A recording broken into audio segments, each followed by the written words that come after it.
Hi, this is the last chapter to review. Measurement and data quality. Again, we're talking about quantitative data, so quantitative. So measurement is really important because it's the assignment of the numbers to represent the amount of an attribute present in an object or person using specific rules. Again, this is why quantitative data is considered to be a higher level. Advantages: it removes guesswork, provides precise information, and is less vague than words. If you can say, well, 20% of the population studied received this grade, A, or something, that 20% of the patients exhibit nausea and vomiting, whatever it is, it's a lot easier to visualize what 20% of a certain group is than just saying a fair amount. So again, it's that measurable quality of it. And of course, there always is going to be, even if your obtained score is going to have a certain amount of error in it. It's just natural because, again, not everything is 100% accurate or absolute. Even when you're taking a test, there could be bad questions, there could be, bad days, but, so it's your true score plus or minus the amount of error that, is in there. But a lot of times it's very difficult to get a true score. So usually we go with the obtained score, which is the actual data that you get from the participant, knowing that the true score is the value that would be obtained for a hypothetical perfect measure attribute, because we know there's not perfection that really exists. We have to go with what we have.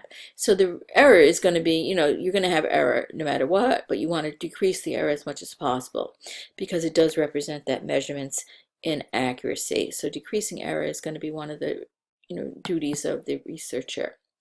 And factors that contribute to these errors and measurements, well, there could be situational contaminants that you weren't planning on that could interfere. Could be the type of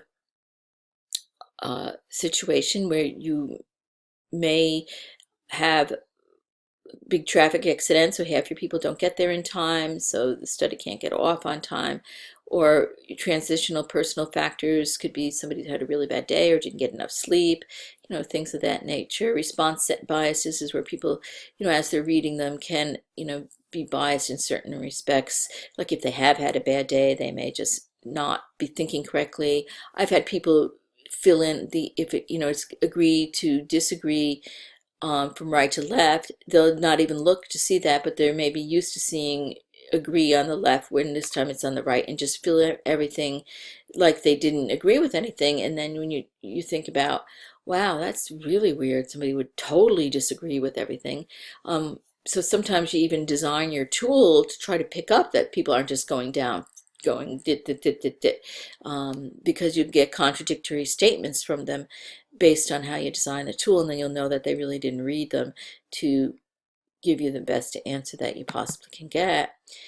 So again, here's that reliability and validity, key criteria for evaluating quantitative measures. It's really so true that you want to use and show the most reliable and validity that you can.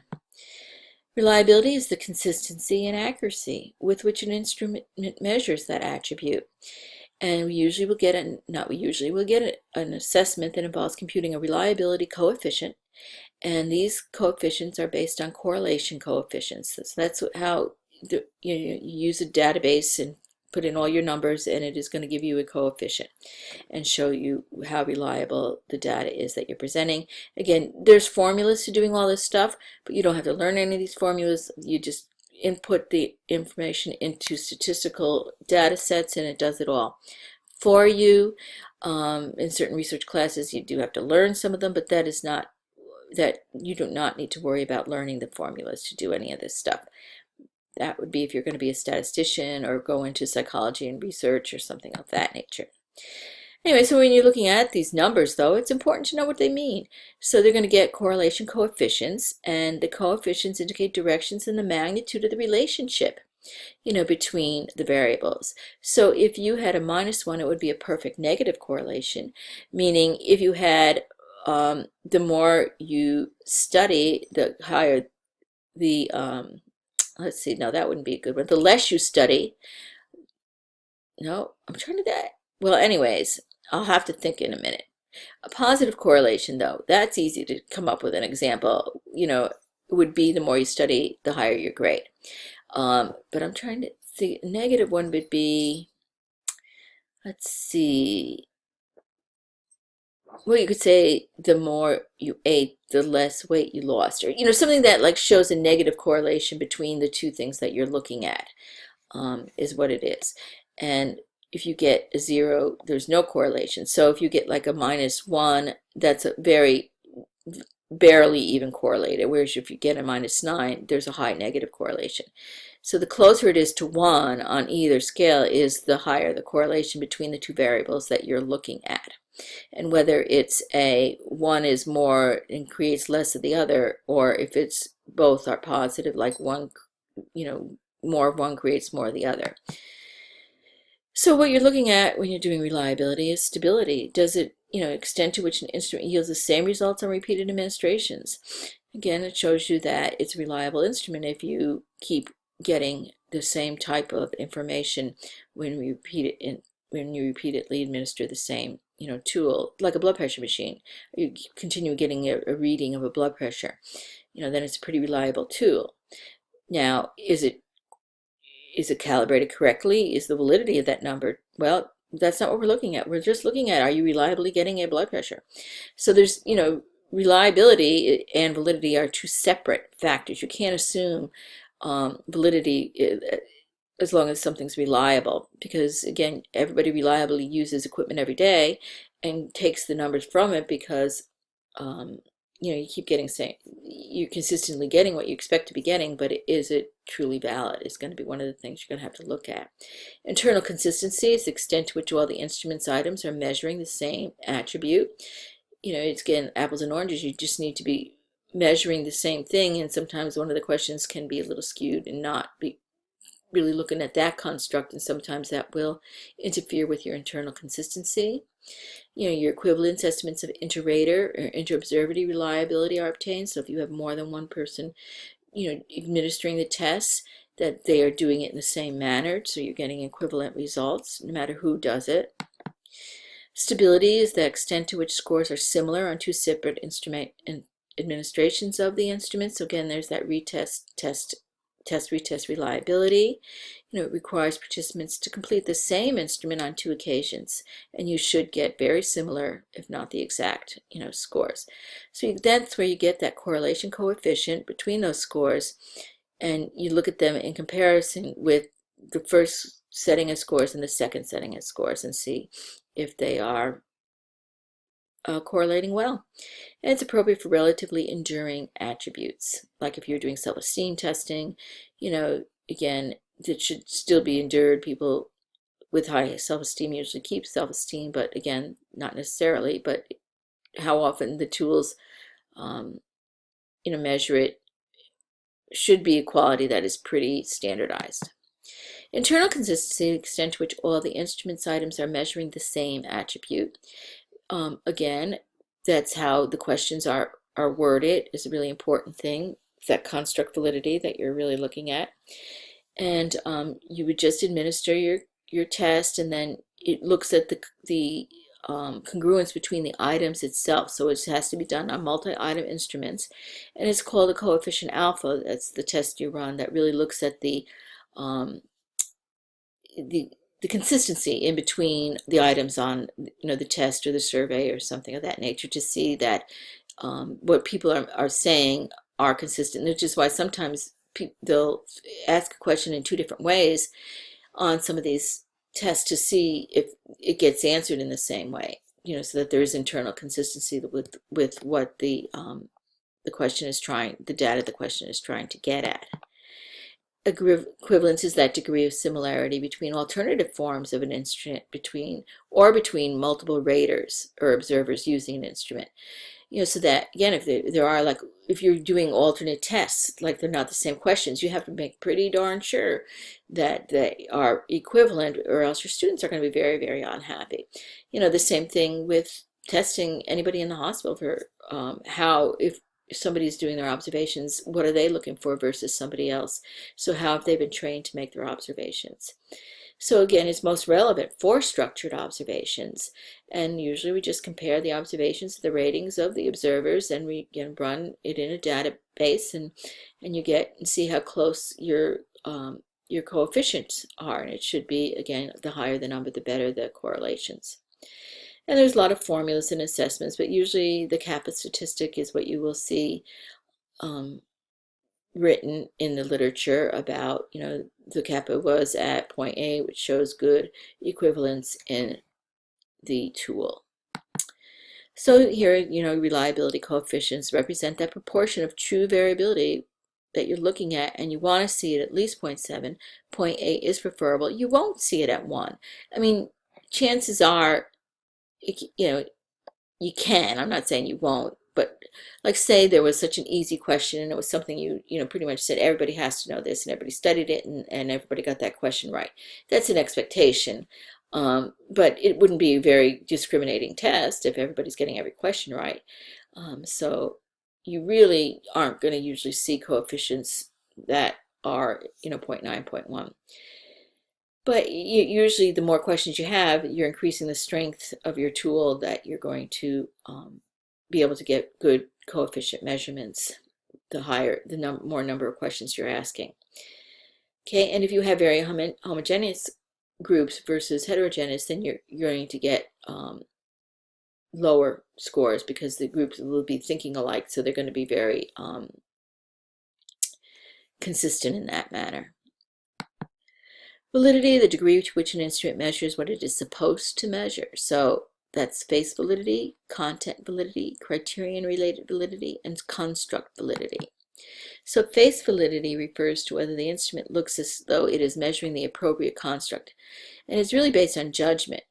There's really no objective criteria for assessment. So basically, if I was going to develop a tool, assessing, or even a test assessing somebody's knowledge of prenatal care, then I would want somebody who's an expert in prenatal care to look at it and look at the instruments and the questions and see if they can understand what I'm asking, and would be able to determine the response based on certain characteristics that based on the face value of something, it does seem that it is correct type of thing.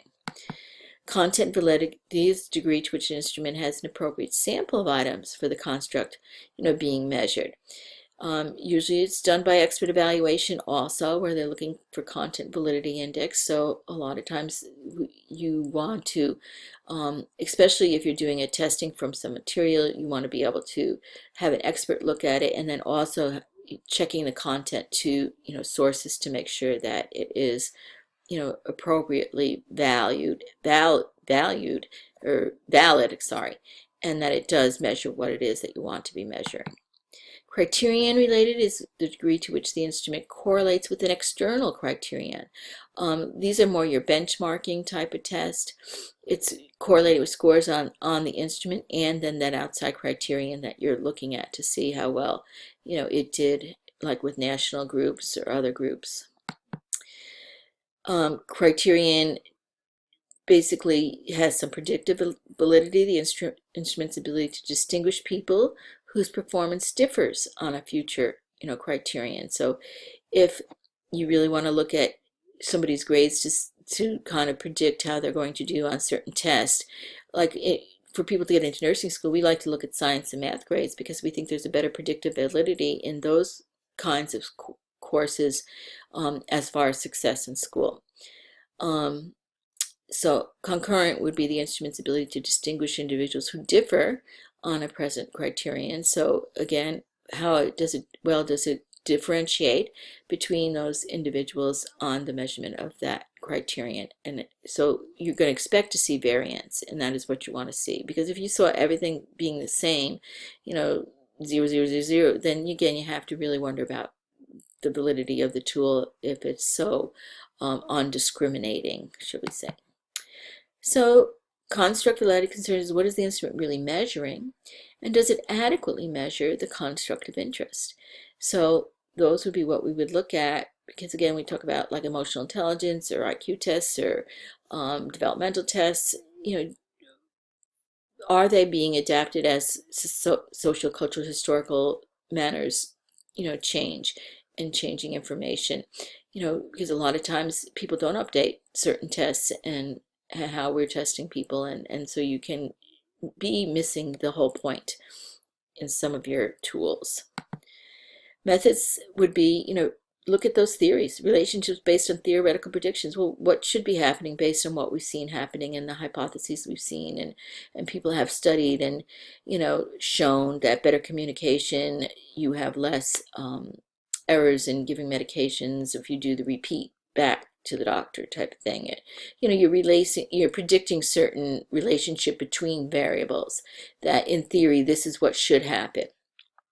And that's a good way to look at your construct validity, is if if you're thinking from theoretical terms, because people have tested these theories to see if they're going to make sense, and you can have some predictive quality about them, or something that will correlate well based on what the prediction is on your theory. Like the whole thing with caring, interpersonal relationships, those are pretty hard constructs to measure, but you can do it by questionnaires and get aggregates of numbers to be able to judge relationships between maybe education and time spent with the patient, or on outcomes or patient satisfaction or things of that nature, or types of discharge teaching, and the number of days that they, and the amount of 30-day readmissions or something like that you want to look at. So basically, those would be the things. All right, well, I think that's it for everything. And again, take your time getting through the materials, but there's the discussion, which is on attitude towards research. So you may have an attitude with all this material coming in, but again, it should not be all new material. A lot of this, should be things that you've heard before. And as you continue delving in the research during this program, it's going to be all important things that you continually think about when you're going to the research and looking for evidence, to base practice on, and whether it should be, something that could be repeated or something that needs, to be questioned. So there's a lot of value to understanding a lot of these terminologies, and there are more of them that we're going to talk about when we talk about descriptive statistics. But this is a break into it, and just kind of digest all the things, and work with the materials, and you'll work with them with the questions on the test that you have all of the Thanksgiving week to complete. Okay, have a good week.